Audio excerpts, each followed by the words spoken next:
سلام، من یاسمنم. اینجا قراره در مورد استتیک، فیلم و ترانه حرف بزنیم.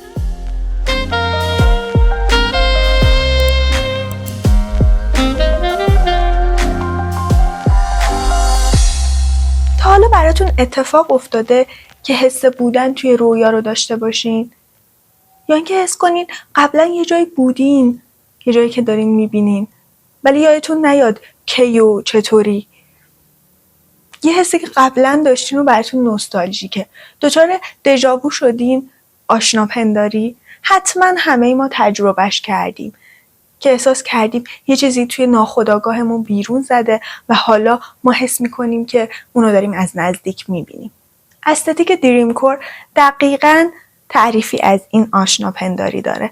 این استتیک از سال 2010 تا 2020 خودمون رشد چشمگیری پیدا کرد توی تیک تاک، پینترست، یوتیوب و اینستاگرام. مردم اولش اومدن با اشتراک گذاشتن عکس هایی که همه مجموعی بودن از تصاویر خاص و هویت بصری یکسانی داشتن. همشون شروع کردن این تصاویر رو با بقیه شیر کردن تا دریم کور شکل گرفت و شکل امروزی خودش رو پیدا کرد. دریم کور 2 ریشه اصلی داره. ریشه اولش لیمینال اسپیس ها هستن. اینها از 15 سال پیش توی سایت های مثل ردیت، تامبلر یا لایف جرنال مردم شروع کردن تصاویر لیمینال اسپیس ها رو با همین هشتگ قرار دادن و گسترشش دادن. لیمینال اسپیس ها در واقع راهروهایی هستند که حالت گذرگاهی دارن، یا به فارسی همون فضاهای آستانه‌ای یا فضاهای بینابینی.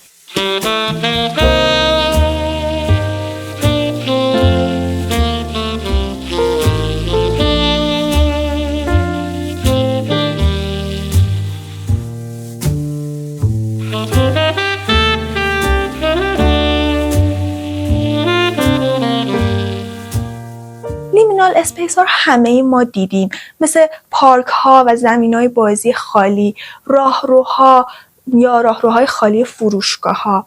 لیمینال اسپیس ها 2 ویژگی اصلی دارن. اولین ویژگیشون اینه که معمولا توی نیمه شب هستن، از لحاظ زمانی نیمه های شب و در تاریکی هستن.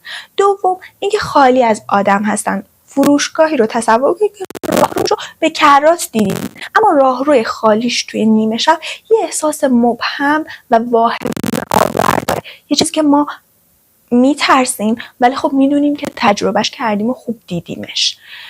دومین ریشه بعد از لیمینال اسپیس سبک سورئاله.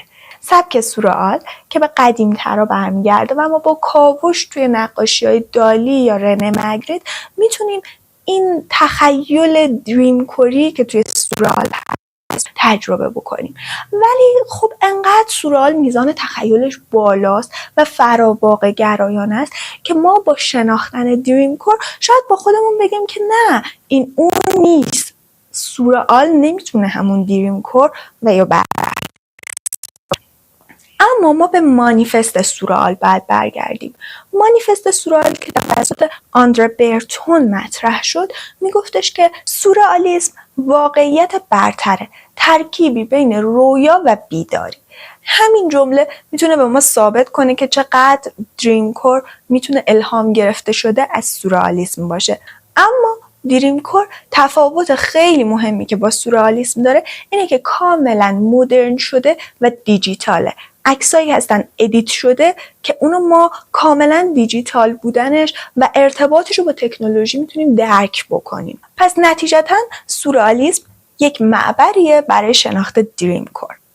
دریم کور دارای نمادها و تصاویریه که ما با شناختن اونا میتونیم دریم کور رو بشناسیم، درک کنیم و بعداً توی هر اثر هنری و توی هر فضا و فضای سوشال مدیا که ببینیمشون میتونیم کاملا بشناسیم و توی تولیدات هنریمون یا تولید محتوا و جاهای مختلف ازشون استفاده بکنیم. نقوش کلیدی و تصویرهایی که دریم کور دارن تپه‌های سرسبز، چمنزارها، اتاقهای خالی، تلویزیون‌های بدون سیگنال، استخرهای خالی، تویوب‌های شناور روی استخرها، یا یا ساعت‌های بدون عقربه که اتفاقا این تصویرش خیلی ما رو یاد اون تابلوی معروف سالوادور دالی میندازه.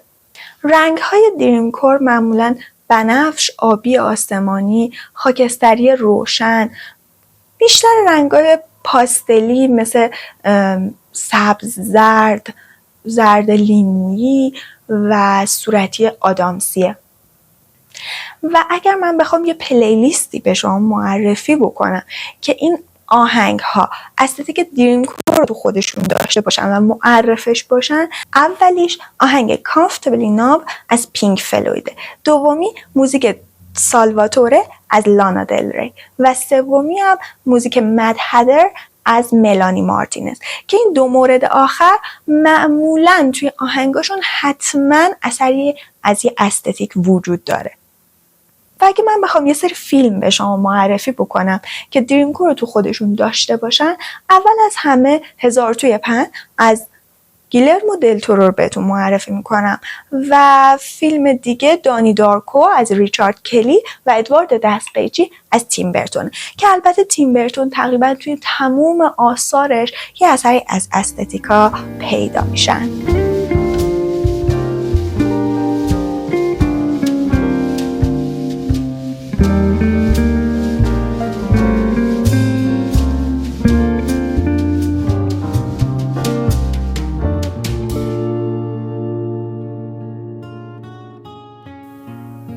راهروهای خانه‌ام می جوشند از صورتی‌های سپیدآلود. سر من در سقف اتاق گیر کرده است. سر من به قدر کافی به آسمان نزدیک است و چشم‌های روی بینیم همه چیز را از دوردست می‌بینند. هنوز گردن من آنقدر بالا نرفته که در ابرهای بیداری غوطه بخورد. حصارهای دور خانه‌ام سرسرند و دختران کوچه با جوراب شلواری‌های ارگانزای سفید از روی حصارها سر می‌خورند و دوباره این سحر تکرار می‌شود. کمی آن طرفتر اسبی متحیر در گلزار پیونی‌های نارنجی و ارغوانی توی ذهنش سالواتوره می‌خواند. راستش را بخواهید من همین حالا به رنگین کمان تکیه زدم. کمی مویرگ‌هایم می‌درخشند و موهایم آنور سقف به طرف آسمان موج برداشتند. تونل‌های بنفش گلویم حباب‌آمیزند و من به قدر کافی کنار پیاده‌روها بدون دوچرخه قدم زدم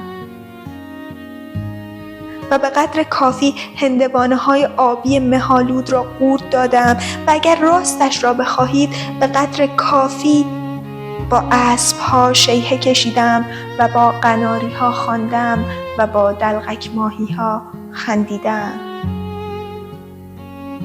حالا باید کش بیایم تا دستم را به دستگیره ماه برسانم. شب نرسیده همه لیموهای باغچه را در مشتش فشرده است. باید کش بیایم و به قطار آخر پل خواب برسم. نباید بیدار شوم.